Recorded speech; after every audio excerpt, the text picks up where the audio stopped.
of diamonds is right here.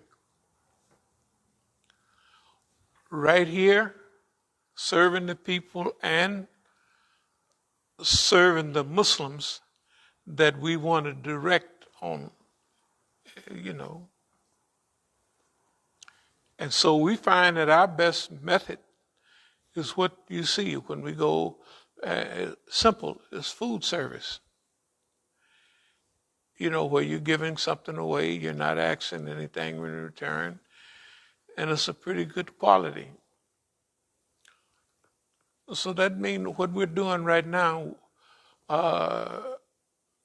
first thing when you start off something that's a little haphazard, but then you improve. That means we have to improve with our kitchen down there and cleanliness and everything else. And when we're serving food, we have to have our little blue gloves on and, you know, stuff like that. So the picture that people will get is semi-professionalism, you know. Not professionalism, but semi-professionalism. In other words, we're involved in food service. Everything is up to par. Whatever you get from us, you can be sure it's halal, it's all right, and everything else. It'll be good proportions, and the food will be of a good quality. Okay, so instead of us running around trying to get on stage, right? Trying to get in the mix, right? We revert back to, well, we've been doing it all the time, but now doing it in a very specific way, that we just revert back to where our grounding is all the time. And number one, doing good deeds, because that's what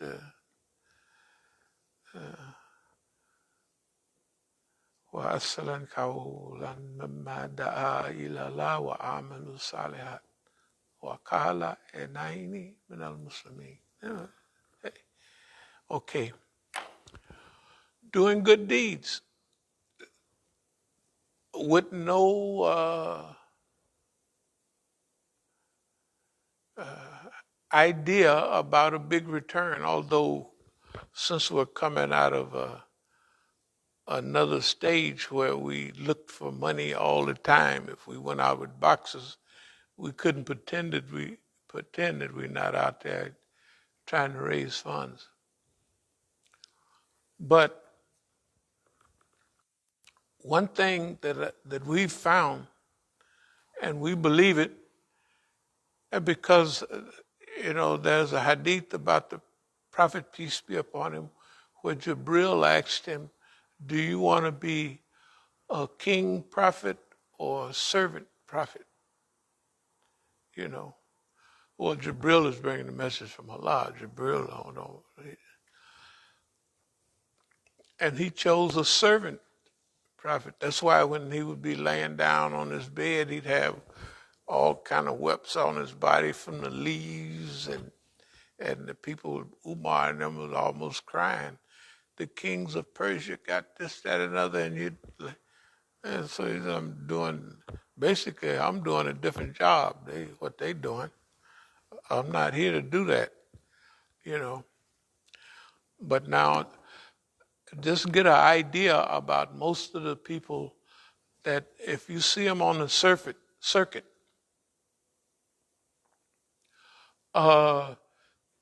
they have the Hollywood syndrome. And why are they not happy? Why would all the people, they had all them imams meet, why are they not happy? Why are they not content? Because they got the Hollywood syndrome. What they're chasing after is that circuit, the stage, the microphone. And they might as well go for the movies, right? But it don't take a lot of reading to find out that the movie stars and all them people, because just like that circuit, it's not only a diversion, but it's a mirage. It's a mirage. Hollywood is a mirage. That's why 99% of the people is two people out there that's stable, that's focused, and happy. How could you go to a place and 95% of the people are unhappy and they have 15 marriages? Well, 4 or 5. Right? And how would that happen? Okay, how would we go to people here and their masjid is full of people, but they feel depressed and whatever they said on that paper. Technically, what I picked, they didn't feel like they had value. Hell, they was putting their value in, letting other people design their value. And they was copying what other people do. You know, this thing can get serious. I'm telling you, it was over 10 years ago, but our brothers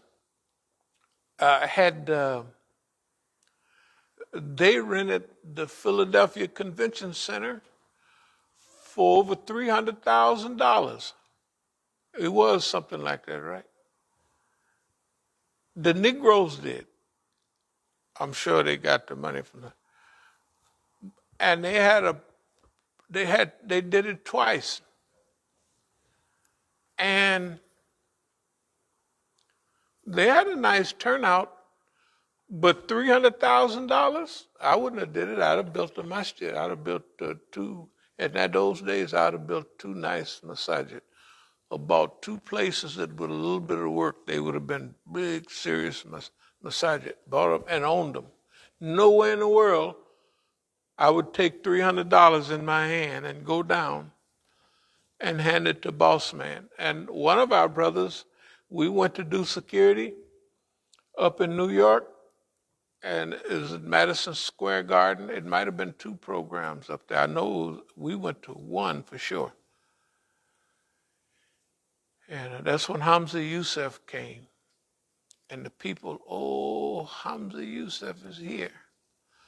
Brothers, sisters, he's in the house. I thought they was talking about Isa alayhi salam. Because the way they was doing it, did you go up there with us that time? But you heard all about it, right? Unbelievable.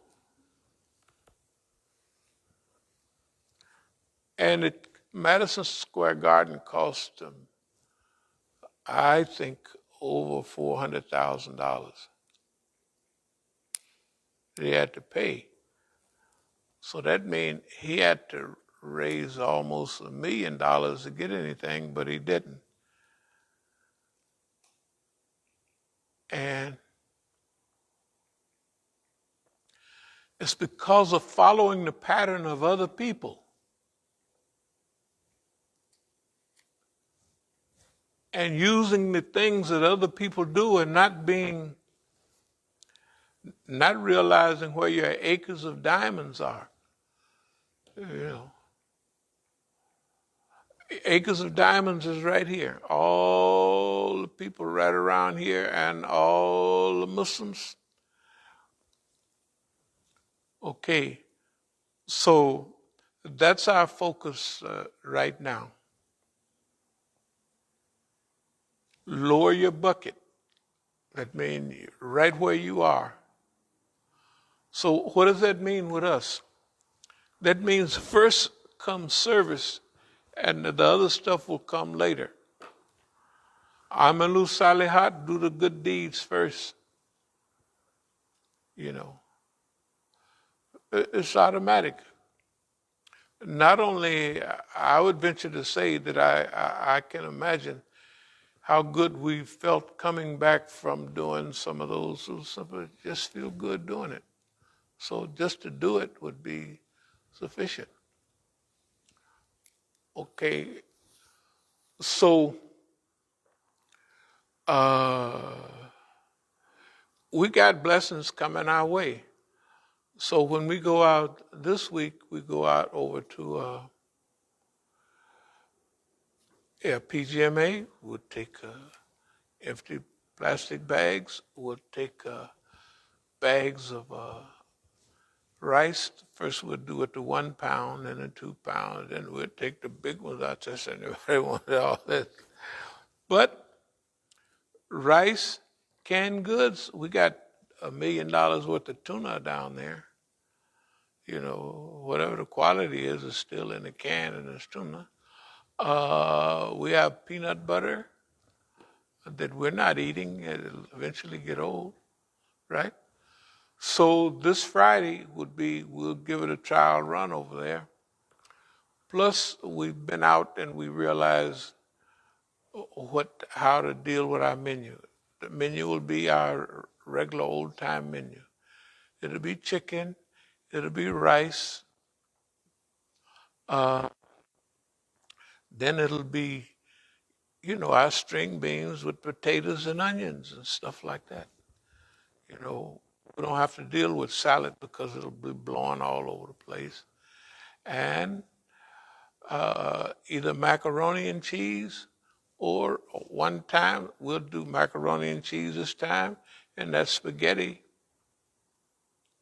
down, you know, that we have, which when you get to messing around, you know, Allah be showing you little stuff like, I don't know about other people, but that spaghetti, I had to pull myself back, right?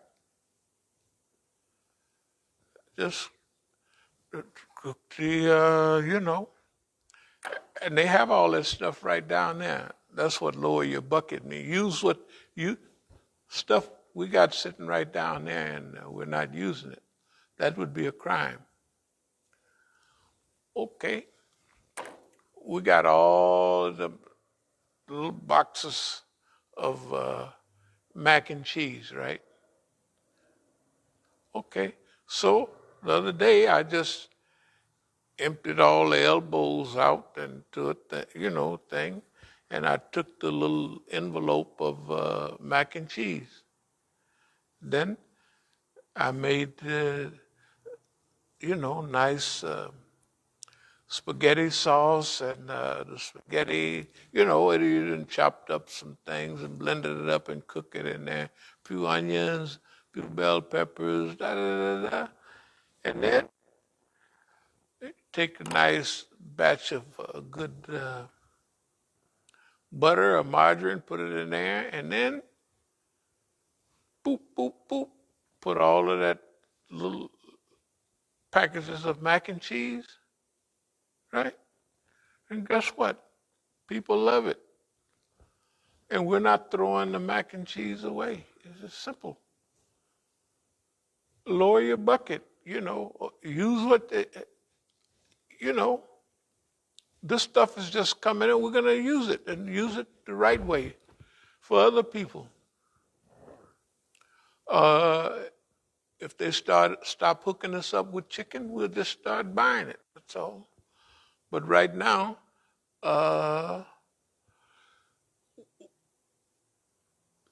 we will forego all the fanfare. If they want the stage, they could have it.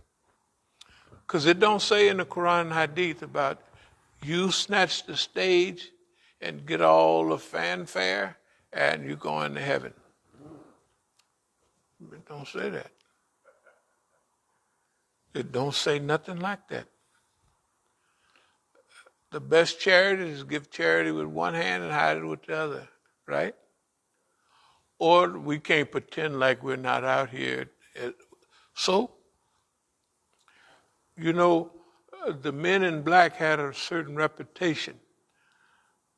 Everybody knew it was going to be stability. Everybody had a good feeling. The discipline, it looked disciplined. Okay, over a period of time, we're developing that same thing here now already. Right? We might not have been over there, but twice over there. Then we've been around here a few times. By the time we make a whole circuit, people will get used to us seeing us in a certain way.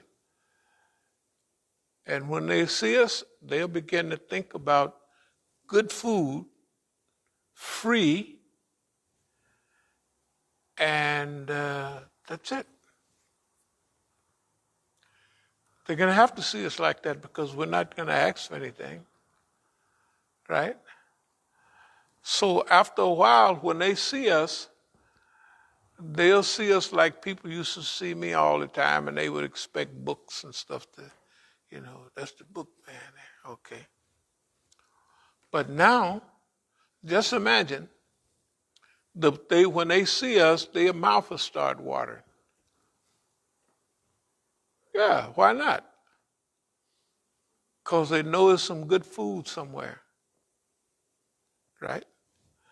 And people can tell when you putting concern and love in the food. They can taste it.